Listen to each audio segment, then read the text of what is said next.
تو ہمیں چاہیے کہ جناب ہم جب بھی دعا مانگیں تو خصوصی طور پر مسلمان مرد عورت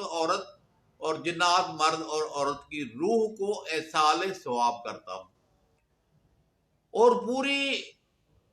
دنیا کے مسلمانوں کے لیے دعا کرتا ہوں جو اس دنیا سے رخصت ہو گئے ہیں۔ یہ دعا جو ہے آپ نے کرنی ہے، یہ دعا جو ہے نا آپ جس وقت پڑھیں گے اور اس کے بعد میں آپ نے دعا کو ختم کرنا ہے، اور ختم کرنے کے بعد آپ کچھ دیر ذکر الہی کر رہے ہیں یا جو کر چکے ہیں، دعا آپ نے مکمل کر لیے، بخشش کے لیے آپ نے دعا کیے، اور اس کے بعد میں آپ نے کہنا ہے کہ یا اللہ میں قبرستان کے اندر کھڑا ہوں یا بزرگ کی قبر کے اوپر کھڑا ہوں، یا اللہ ایک عظیم ہستی کی قبر کے اوپر میں کھڑا ہوں، اور اس قبر کے اوپر کھڑے ہو کر میں سوال کرتا ہوں یا اللہ میرے گناہ معاف کروا دے، یا اللہ میرے گناہ معاف فرما دے اور میری بخشش کا ذریعہ بنا دے جو میں نے کلام پڑھا ہے، یا اللہ میں عظیم ہستی کے دربار پر کھڑا ہوں، یا اللہ میری فلاں فلاں دکھ تکلیف پریشانی ختم کر دے، یہ آپ نے کہنا ہے۔ تو مجھے جو ہے اللہ تعالی عظیم بندہ بنا دے، عبادت گزار بنا دے، ہاں جی ذکر کرنے والا بنا دے، جو بھی آپ کے دل میں آتا ہے وہ آپ نے کہنا ہے۔ کچھ لوگ درباروں کے اوپر جاتے ہیں تو وہ تعلیم ان کے پاس نہیں ہوتی، تو جس طرح کوئی کہہ دیتا ہے وہ اس طرح ہی چلے جاتے ہیں، اس طرح کہہ دیتے ہیں۔ تو جب بھی جو ہے کہ ادباً آپ بوسہ لیتے ہیں تو بوسہ تو لے سکتے ہیں آپ، لیکن سجدہ آپ کسی بھی قبر کے اوپر نہیں کر سکتے۔ مسلمان کسی بھی قبر کے سامنے سجدہ نہیں کر سکتا، اور بہت سارے قبرستانوں کے اندر دیکھا گیا ہے کہ پہلے مسجد بنا دیتے ہیں اور اس کے بعد میں قبرستان بنا دیتے ہیں۔ تو ایسی مسجدوں کے اندر نماز نہیں ہوتی۔ پہلے آپ اپنے شہر اپنے ملک میں کسی علماء سے پوچھیں کہ میں اس مسجد میں نماز پڑھوں تو کیا میری نماز ہو جائے گی، کیا میں گناہ گار تو نہیں ہو رہا ہوں؟ کیونکہ سجدہ تو کرنے کے لیے قبر نہیں آگے ہونی چاہیے۔ تو اگر قبرستان کے اندر مسجد بنی ہوئی ہے اور مسجد سجدے کے سامنے جو جگہ ہے وہاں اگر قبرستان بنا ہوا ہے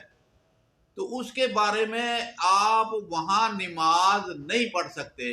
اس لیے آپ نے دیکھا ہوگا کہ جناز گاہ جو بنے ہوئے ہیں، جناز گاہ کے اندر جنازہ پڑھا جاتا ہے، اس کے آگے قبرستان بھی ہوتا ہے،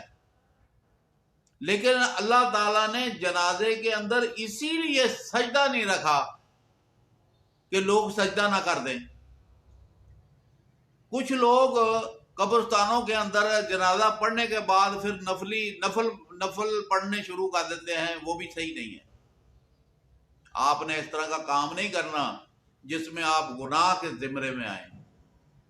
آپ نے اچھا کام کرنا ہے اور آپ نے اپنے دفاع کے لیے دعا کرنی ہے اور بخشش کے لیے دعا کرنی ہے۔ باقی رہ گیا نیاز بانٹنے کا مسئلہ، تو نیاز اگر کوئی چیز لے کے چلے جائیں، وہاں پر بہت سارے لوگ بیٹھے ہوتے ہیں، بھوکے ہوتے ہیں، تو وہ انتظار میں ہوتے ہیں کہ کوئی صاحب آئے اور جناب علی کچھ بانٹے تو ہم کھائیں۔ تو یہ ضرورتوں کو پورا کرنے کے لیے آپ اگر مالدار ہیں تو آپ کوئی نہ کوئی چیز وہاں لے جا کر غریبوں کو بانٹ دیں۔ یہ جتنا کچھ بھی آپ بانٹیں گے صدقہ جاریہ ہوگا، اور اللہ آپ کو اس کے بدلے میں بہترین رزق عطا فرمائے گا۔ اور میں جو بات کر رہا تھا یہ بڑی عظیم بات کر رہا تھا، سمجھانے کی کوشش کر رہا تھا، لیکن کچھ لوگ کے پاس ٹائم نہیں ہوتا، تو وہ حضرات کو میں ایک آسان سا طریقہ بتا دینا چاہتا ہوں کہ وہ اپنے گھر میں ہی بیٹھ کر یہ کام کر سکتے ہیں۔ آپ کام سے فارغ ہو گئے، رات کو کھانا کھا لیا، کھانا کھانے کے بعد فارغ ہو گئے، آپ نے جناب 7 مرتبہ درود ابراہیمی پڑھنا ہے، 7 مرتبہ پہلے اور آخر میں، درمیان میں قرآن کی کوئی آیتیں پڑھ دیں اور کوئی صورتیں پڑھ دیں۔ پڑھنے کے بعد آپ کہیں کہ میں اپنے والدین کو، اپنے بہن بھائی کو، عزیز کو، رشتہ دار کو، اور پوری دنیا میں جتنے بھی مسلمان مرد، جتنے مسلمان عورتیں، جنات مرد، جنات عورتیں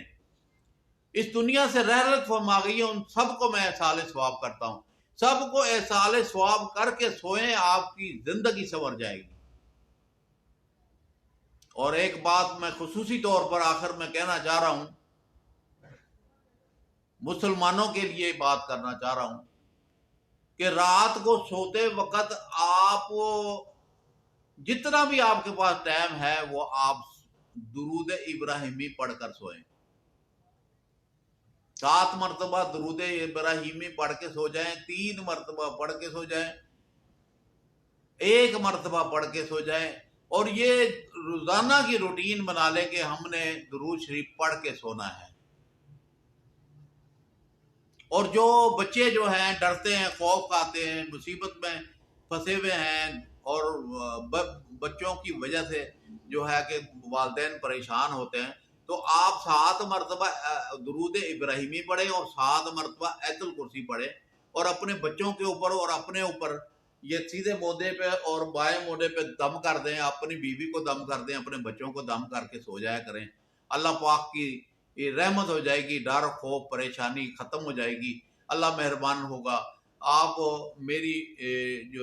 جو ہے ویڈیو جو ہے وہ یوٹیوب کے اوپر، فیس بک کے اوپر بھی قاری حامد پیا کے نام پہ لگی ہوئی ہے، اور مختلف جگہوں کے اوپر بھی یہ چل رہی ہے۔ اللہ پاک آپ کو عمل کرنے کی توفیق عطا فرمائے۔ میری دعائیں ہیں کہ اللہ پاک آپ کو عمل کرنے کی توفیق عطا فرمائے۔ آپ حضرات سے گزارش ہے کہ ہماری اس سے پہلے بہت ساری ویڈیو لوڈ ہوئی ہیں، تو اپلوڈ کیے ہیں، تو وہاں سے بھی جو آپ دیکھیں، وزٹ کریں ہمارا فیس بک پر، یوٹیوب کے اوپر اور ٹک ٹاک کے اوپر، اور وہاں دیکھیں۔ اگر ہو سکتا ہے کہ وہاں پر کوئی آپ کے مطلب کی کوئی بات ہو اور اسے سن کر آپ اس پر عمل کریں اور آپ کا مسئلہ حل ہو جائے۔ میری طرف سے سب سننے والوں کو السلام علیکم ورحمۃ اللہ وبرکاتہ۔